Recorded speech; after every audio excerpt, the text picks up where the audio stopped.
For more than a decade, Ed O'Neill became the face of a man people love to laugh at, Al Bundy, a defeated shoe salesman stuck in a life full of insults and broken dreams.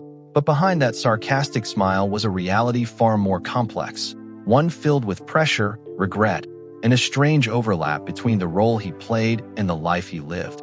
Because when the cameras stopped, the laughter didn't always follow, and over time, Ed began to feel like he was no longer just acting. He was slowly becoming the character millions mocked every week, a weight that only grew heavier as the show rose to fame and expectations soared. It all started in 1986 when he walked into an audition that would unknowingly define his career, not as the top choice, but as an underdog who surprised everyone with a simple, exhausted sigh that perfectly captured Al Bundy, a moment inspired by real people he had seen growing up.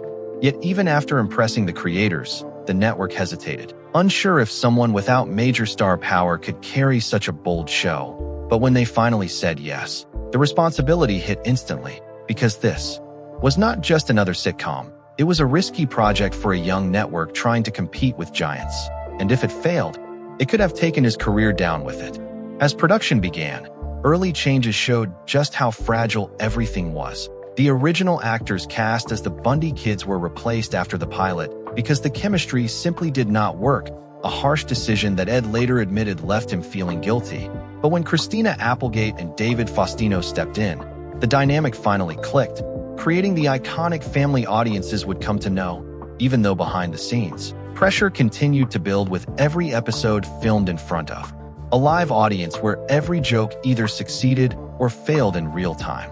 Performing live brought an energy that made the show feel authentic, but it also came with intense stress, long hours, and physical strain, as Ed pushed his body through constant comedy scenes that left him in pain by the middle seasons.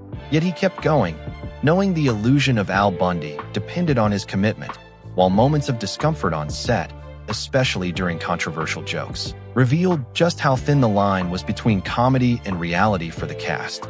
Tensions also grew off-screen, especially between Ed and Amanda Bearse, a conflict that began with something as simple as a magazine cover that excluded her, but turned into years of silence and regret, with both sides later admitting mistakes were made, showing that even the strongest on-screen chemistry could hide real-life fractures that never fully healed. Then came the backlash that nearly ended everything, when a public boycott in 1989 caused advertisers to pull out and forced the network into crisis mode, leaving the cast confused and restricted from defending their own work.